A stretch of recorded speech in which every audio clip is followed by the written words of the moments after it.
Have you ever wondered what really makes an idea meaningful? Is it something you can prove with cold, hard facts, or is it something else entirely? Well, a group of absolutely brilliant thinkers once thought they had cracked the code, a simple test to filter out all the nonsense from the truth. This is the story of their revolutionary idea and the one tiny, fatal flaw that brought the whole thing crashing down. So let's just dive right in with this one. Is the statement, stealing is wrong, meaningful? I mean, your gut probably screams, yeah, of course it is. But think about it. How would you actually prove that? You can't stick the concept of wrongness in a test tube or look at it under a microscope, right? This is the exact puzzle that a group of philosophers got totally obsessed with back in the early 20th century. And this is where we get to the heart of the problem. On one side, you've got a straight-up fact that we can check with evidence. On the other, you have a moral claim. It's a powerful statement for sure, but you can't measure it with any scientific tool. And that little difference, that's what kicked off this whole incredible philosophical adventure.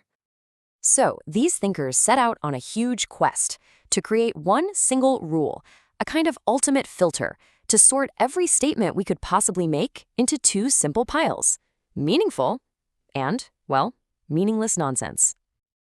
Okay, so this big idea was called logical positivism. And the masterminds behind it, a group known as the Vienna Circle, they were like the rock stars of philosophy at the time. Their whole movement has been compared to a meteor. It just blazed across the sky, super bright, super intense, and then poof, it was gone. So what was this brilliant revolutionary idea? They called it the verification test. And they thought this was it, the ultimate tool to slice through centuries of philosophical mumbo-jumbo and get right to the cold, hard truth. And the principle itself, the verification principle, is honestly, it's beautifully simple. Here's the deal. For any sentence to mean anything, you have to be able to say, here's how I would check if it's true. If you can't even imagine a way to test it, the statement isn't necessarily wrong. It's just meaningless, like static on a radio. So, according to this rule, only two kinds of sentences get a pass. First, you've got what they called analytic statements. These are true just by definition. Think, a triangle has three sides. It's true because, well, that's the definition of a triangle. Second, you have synthetic statements. For these, you gotta check the real world. Is grass green? Go look outside. Yep, verified. And that was it.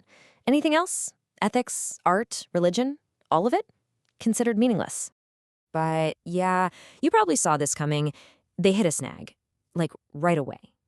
The rule was just too tough. It was too rigid. And the moment it met the messy, real world, cracks started to show. Okay, so here's the big problem. This strong version of their rule demanded 100% conclusive proof. But think about it. How do you prove Churchill was prime minister? You can't go back in time. Or what about a law of science like gravity? How can you prove it works everywhere in the universe all the time? You can't. Suddenly, huge chunks of human knowledge, history, even science itself were about to be thrown out as meaningless. Whoops.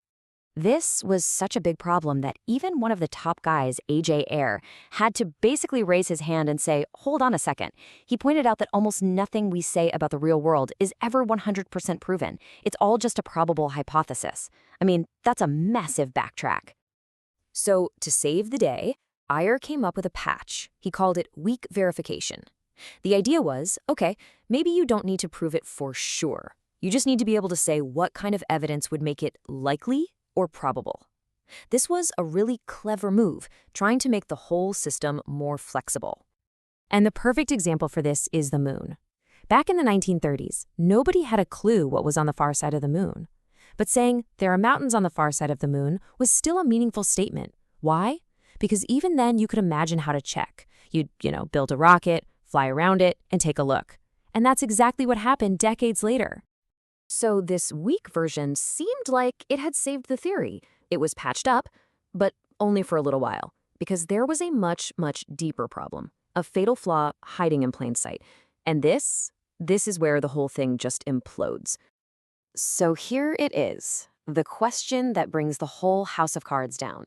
How do you verify the verification principle itself? Just let that sink in for a second. Does the rule, a statement is only meaningful if you can verify it, pass its own test? And the shocking answer is no, it doesn't. The principle isn't true by definition. It's not like a triangle has three sides. and you can't go out and observe it in the world.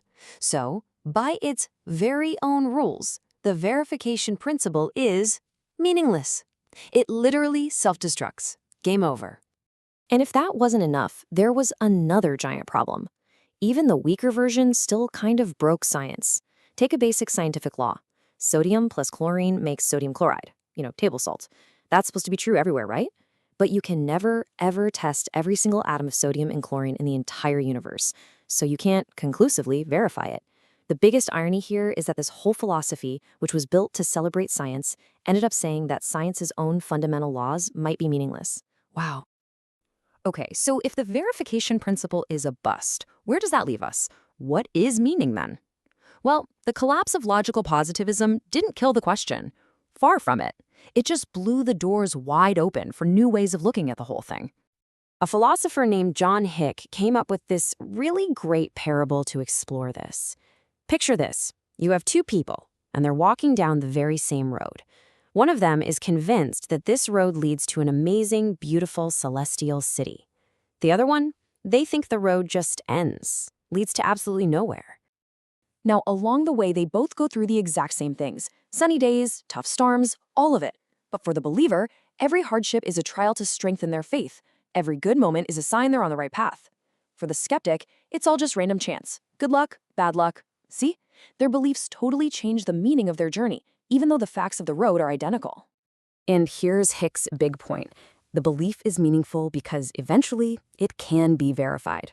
Just not yet. When they get to the end of the road, one of two things will happen. Either they'll see the celestial city, or they won't. The truth will be revealed. He gave it a fancy name, eschatological verification. Basically, it means some things can only be proven true or false at the very end of the story. And other thinkers jumped in with more critiques. Broomer argued that, hey, you can't treat religious faith like it's a science experiment. They're totally different things. Emmett pointed out that a lot of religious language isn't meant to be taken literally. It's analogical or metaphorical. And Swinburne made a really simple but kind of brilliant point. We can all understand the idea of our toys coming to life when we leave the room. We get what it means, even though we know we can never, ever verify it. So, in the end, that bright meteor of logical positivism just burned out. As a hard and fast rule, it was a failure. But you can't deny the impact it had.